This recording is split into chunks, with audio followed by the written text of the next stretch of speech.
Omega. A very interesting one. I'm just going to throw it out there. That's the word that comes to mind with Omega's team comp. There's a Kadita and a Balmond to spice things up, if you will. We'll see if they can actually make that happen.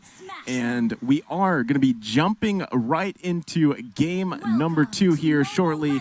There you go, guys. A Blacklist versus Omega. Who's going to get game number 2? Yeah, expect a lot of boom here from the early game for Omega with Ryzen on this Balmond. I think this is going to be a better start for them. And why this time on the Yi Sun-Shin? Everyone knows that this is going to be a little bit more passive of a Yi Sun-Shin, which is exactly how you expect it to play out. And I think almost any Yi Sun-Shin is going to have to start passive. So against a Balmond, look at this. Yeah, early on. Early on aggression. I mean, Ryzen, he does have that buff, but again, Oh My Venus able to actually still survive. It's going to be okay. Now, matchup-wise, you're talking about Kadita in the mid lane. I mean, how is that going to work out for Etumax and Omega? For Etumax's Kadita, I think this is going to be a lot more easier for him. He doesn't need to rely too much on the crowd control because he has that rough waves to kind of remove some of the shielding from Haji here. The only problem is, Oh My Venus's roam is just so deadly as well. Yeah, definitely deadly. Oheb, he's going to be okay, though. Etumax taking a couple shots there as well. Mountain Shocker coming down. And as you mentioned, Womi, Wise is on the YSS. So a little more passive play this time, but a lot of vision here. Head-to-head, look at Ryzen and Wise. Very similar, to be honest. I mean, Ryzen has made quite the performance as he's come in here to the season. And now Kelra trying to bait something out as Ryzen and Etumax are both in that bush, but they're going to back off. That's the smart decision. Turtle coming up shortly. Yeah. Free games Lancelot, by the way, is I think one of the reasons why they kind of stormed out on day number 2. Like, that's why they got the free 0, I think. Was that free 0? Was that free 1? I think that was 3-0. Yeah. Yeah, I just want to say as well that the Kadita is a nice pick against the Eve for one specific reason. The moment the real-world manipulation drops, you would just want to find the Eve and just hit that rough waves dead center. It's going to be a dead Eve. The shield won't matter. The damage coming in from the rough waves when you hit the dead center is just too much. It's going to force out Haji to cancel out his real-world manipulation himself. But looks like Omega's going to have proper control over this turtle. A lot of focus in the gold lane from the side of Blacklist. Kelra definitely in trouble, but he uses the Blazing Duet and clear the minions. He's going to be okay. Chaknu there to help him out, and that's a plus for Omega. They grabbed the turtle while Blacklist was focused on Kelra's lane there.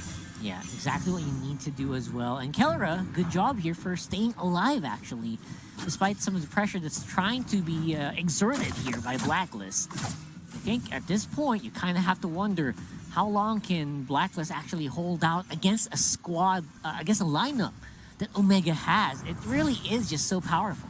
Oh, there you go. Renzio. Is he going to be able to survive this? Yes, sir. He does get the Daytona's welcome from Edward, but he's going to be okay going back to base. And Oheb picking up that Clock of Destiny. That's a huge pickup. Yep, 3 minutes and, what, 20 seconds coming in? It's not bad, but it's also not the fastest, right? And you have to understand that he is kind of lading up against a very difficult opponent as well. Not to mention the unlimited ganks from Etumax, as well as Ryzen on top. There you go. Once again, Oheb getting focused on, but he's going to be fine with the guiding winds. Etumax is in trouble. They are getting the gold from the turret. There's the real-world manipulation coming down. Etumax goes goodbye. First blood goes to Haji on the Eve. Yeah, they were maximizing the time that the rough waves were on cooldown. And, yeah, they got the small window that they were looking for here. And Omega, that's the kind of real for that. The problem with this is that when Etumax uses his abilities, he's not going to have any safety anymore. He is running the Petrify, so that means no Flicker will ever be available to him. And Etumax, if he makes a mistake, it's going to be, especially in positioning, it's going to be amplified. Yeah, he's really got to watch his positioning. I mean, as you mentioned, no Flicker available, and we know how important that is, especially for these mages, so he has to be careful. On top of it, I'm concerned. I'm concerned about Oheb's Alice because Omega has to be able to play around that. It was such a dominant hero. And again, we're talking about Oheb here for game number 1. Hopefully Omega can answer it this time around for game 2. They're going to go ahead and start the turtle. Blacklist looking to get this one though and not give it away so easily. Oh My Venus there trying to zone Chaknu out. Here comes a real world manipulation. Chaknu going down here again to Oheb. And now they're working to do their best, but the kill goes over to Kadita. And now, can Etumax finish this off? Another kill goes to Wise. Double kill for Oheb. They're forcing the flickers out. Kelra's trying to get back to the base, but he can't. He goes back.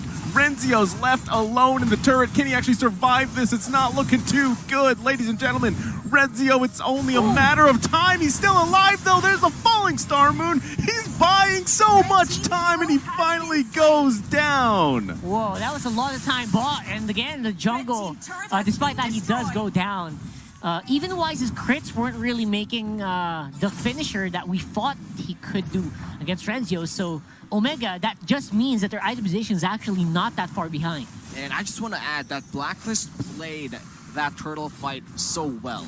Omega knew how to respond. They did get one kill, but Blacklist knew how to rotate around that fight so well that Omega found themselves divided by the middle of that fight. And Omega has to fix their communications.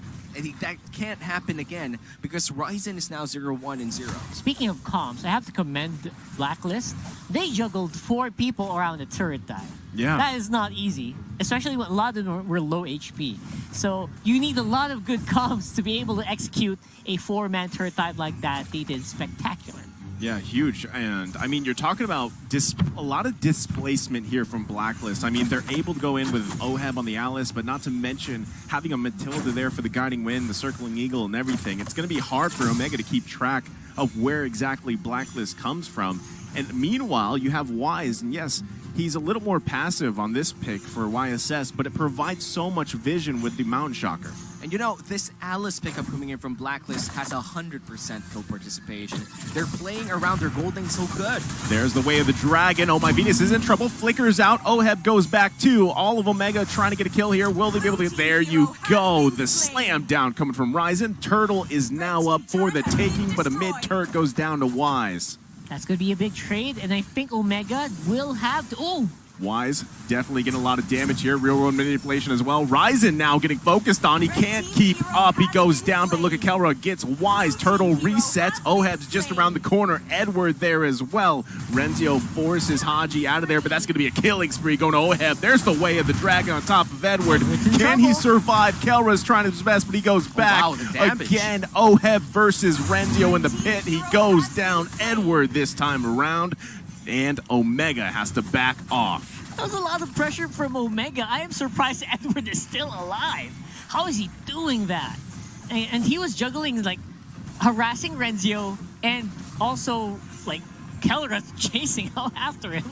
What the heck was that about? But you know, I feel like this is the last turtle that Blacklist could actually get because of the game, but Kelra's already... Oh my goodness, the Matilda Airlines there. Ryzen's in trouble. That's going to be a kill going over to Haji. And again, what a play coming out from Oh My Venus. Kelra being forced back as well. It's 9-3 in favor of Black. Tempo of this game. Again, these teams just transformed here in the playoffs. They're playing so much faster than each other. I mean, they're trying to one-up each other. You know, like in anime, like they're like ninjas jumping, going faster and faster, like those the squiggly dash lines. Yeah, you can't even see it because they're not the protagonist. Right? But you know, like, this is the power spike of Kelra already. So right now, Kelra's not 0-5 and 0. That's good news for Omega fans. He's 1-0-1 with 2 items that he desperately needs. This could be a Kelra game if they find one good fight for this Claude. Man, Kelra's scary right now. Again, at 9 minutes, that's actually pretty okay already for me. Yeah, and Etumax in trouble again. Oh My Venus going in there to finish it off. Now focusing on the turtle. Will Kelra be able to help them out here? They definitely have to have a defense. Ryzen being forced out. Chaknu looking to make a play, but he's going to back off. Now Renzio's in trouble, but Kelra's just there now too. Can he actually just help them out defending the base? Well, he did take a turn on bot side, so the goal kind of equalizes there a little bit, but that does open up the mid lane for Omega. So Omega has to tread a little bit more carefully here. They're gonna try to go out onto the map. Yeah, I'm telling you, man. Oh my Venus, with these plays coming out from the Matilda, they definitely have to watch out. The player gold here. There's the way of the Dragon on Wise. Is he going to be able to survive? He goes back for Chaknu. He tried to make a set, and now Blacklist International pushing them back towards their base. Whew, that was actually quite close here. And I think at this point, you kind of have to look at where Omega is going to find these initiations. I think they should be ready. I think they should be ready for the initiate, and I think that could happen when Blacklist goes for the hunt here. Looking at top side. Bot side, I don't know what's going to happen here, though. I'm not sure what's going to happen. That was a Daytona's welcome. Wise is also down there. He could be in trouble. There's a lot of action in the bot. He's going to force Renzio back, has to give up that turret as well. They're just losing so much space on their side of the map. I feel like they're like flashing at each other, you know, what they could do. Like they are trying to... They're flexing their muscles. Flexing, right? yeah, they're flexing against each other right now. And for some reason, Omega, they're not doing it as well. Because they have power. If you look at the items, right? They have the power. But they really can't find the position to try and be ahead of Blacklist, because when they go for Wise, for some reason, Oheb just goes wild in the back line, and you can't ignore this Alice right now. You can't ignore the Alice ever at this point. And if ever, Oh My Venus still has that guiding wind to rescue you from dire situations. Yeah, and that's going to be a free Lord. Chaknu's in trouble. It's only a matter of time. He goes down by Wise, and there's a full-on fight here in the mid. Real road manipulation coming down too. Kelra trying to get to do it his best. He flickers out to survive. Mega kill going to Oheb. Double kill for Wise. Kelra running for his life. He's the only member left alive for Omega. In Blacklist International, Oheb goes in with the flicker, the unstoppable on this Alice. What a play. Blacklist International gonna be taking game number 2. Wow, I can feel the pressure there, and that's gonna be the 2-0. Whoa there. Whoa there. That's the roar. The roar. Is this real? Yo, I wish the on land. crowd could